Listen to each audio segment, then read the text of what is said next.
본인이 끝으로 방문하 남북한의 대사와 유엔 본부 앞에는 태극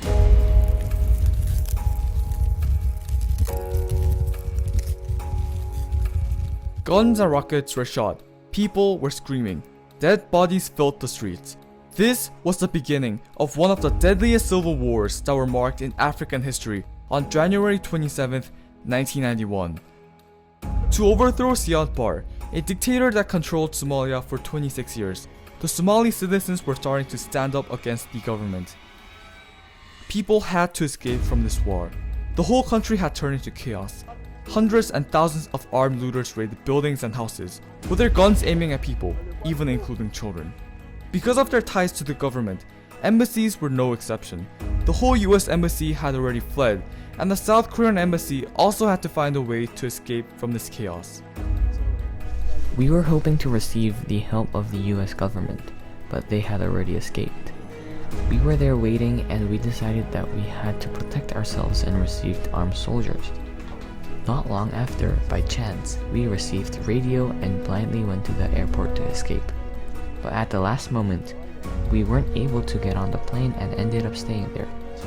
There, we met the North Koreans. Yet, the citizens didn't know. This escape was the beginning of South and North Korea's diplomatic ties and communication that can impact the entire Korean peninsula. There were a total of 7 people in the South Korean embassy, and Shin Sung-kang, the South Korean ambassador in Somalia during the time. His #1 priority was to protect and to bring the citizens back to their homes.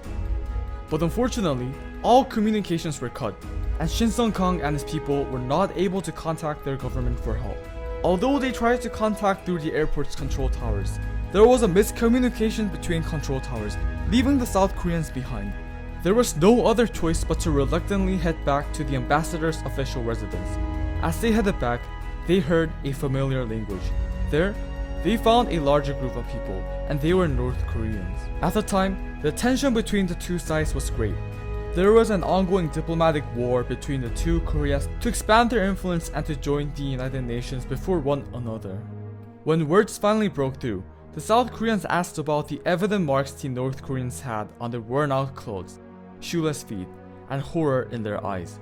They replied, claiming that they were attacked by armed looters 8 times. The looters took everything from them, not even leaving a single silverware behind. They were homeless and vulnerable. Shin Sung-kang began to ponder whether he should leave them behind or take the North Koreans with them. Finally, he made up his mind and said, "Let's go to our residence. It is safe and well protected there. We have 6 armed soldiers to protect us." This was a very difficult decision to make regarding the number of people and the relationship between the two countries at the time. Interactions with North Koreans were illegal for any South Korean under the National Security Act. They were also still at war, which made the alliance between the group of North and South Korean citizens in Mogadishu even more critical. Knowing that Italy was the only country that could help South and North Koreans escape, because Italy still had great influence in the country as a former colonizer of Somalia, Shin Sung-kang volunteered to risk his life to go to the Italian embassy to ask for help. After a while, he reached the Italian embassy safely. The next task was to get a plane. After hours of pleading and persuasion, he was able to get a small plane that could carry only 7 to 8 people, which is just enough for only the South Koreans to ride. The South Korean ambassador said, however, "Even if we die, we will escape together. If not, we will go back and wait till the war is over." Resonated by his sincere plea, the Italian ambassador was finally able to get a warplane that could carry both North and South Koreans out of the country. It was finally the time to leave. One important thing was the time. Because everyone fighting was Islamic, everyone stopped fighting during Salah, the prayer time for Islamic people. These few minutes of prayers was the golden time for the Koreans to move. At last, they reached the final road to the embassy, but the government soldiers protecting the road started shooting warning shots at the 4 carts headed towards them. The Koreans quickly made their way out, but unfortunately, a military operator from North Korea was accidentally shot to death. When they finally reached the Italian embassy, the doors did not open. They shouted and screamed. Bullets started showering behind them. to survive, both the North Koreans and the South Koreans were waving the Korean flag, 𝗘𝗺𝗶𝗹, above their heads. Finally, the door opened, and with a sigh of relief, the people were safe. They gave each other a sign of respect before they split, promising that they would meet if the two countries could reunite in the future. This event not only has historical values, but also has diplomatic importance. Throughout the early 1970s to the late 1980s, there was an ambience of competition between North and South Korea. Both countries persistently announced their intentions to enroll in international organizations to increase their influence on the international stage. Considering that there were substantial tensions between communist and democratic countries, it was extremely difficult to join the United Nations since both countries had clear supporters and opposers in the global stage. For example, if South Korea wanted to join, the Soviet Union, China, and other communist countries would reject, and if North Korea wanted to join, the United States, the United Kingdom, and other democratic countries would reject. Regardless of their unfortunate circumstance, the two countries never gave up. To gain support, the two countries had to turn to the continent that only recently had received the attention and the power in the global society, Africa. After the independence of 17 African countries, 16 of them were admitted as a member of the United Nations, making Africa one of the continents with the greatest power in the United Nations. Just making ties with these countries would bring massive amounts of votes and support within the United Nations. South Korea started a diplomatic relationship with Somalia in 1987, building an embassy in Mogadishu, the capital of Somalia, while North Korea created relations with Somalia in 1967, also building an embassy in Mogadishu. On January 27, 1991, the Somali Civil War broke out, destroying the North Korean embassy and leading to the North and South Korea's joint escape from Mogadishu. This incident has a great diplomatic value regarding the ongoing diplomatic war between North and South Korea.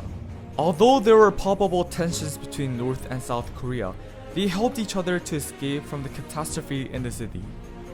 This incident also had a diplomatic impact on future relationships, serving as a springboard for further treaties in long-term peaceful associations between the two countries.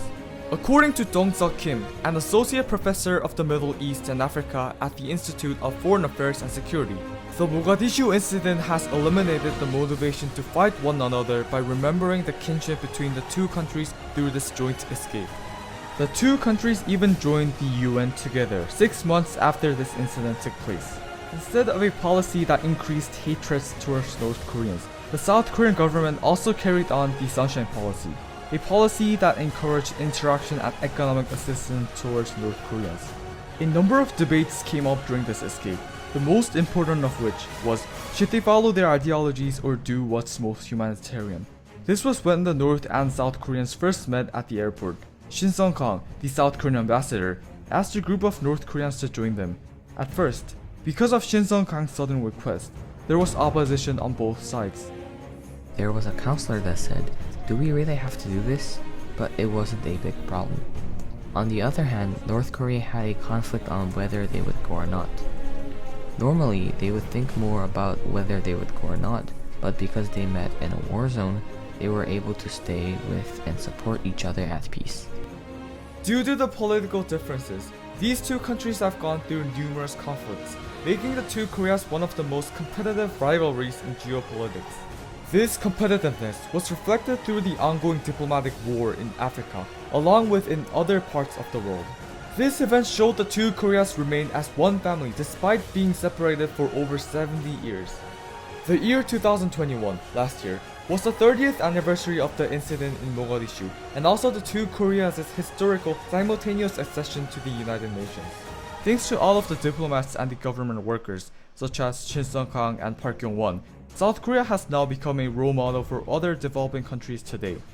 Since its admission to the UN, South Korea has admitted one former Secretary General of the United Nations, Ban Ki-moon, and has grown to become the 9th most contributing country in the UN.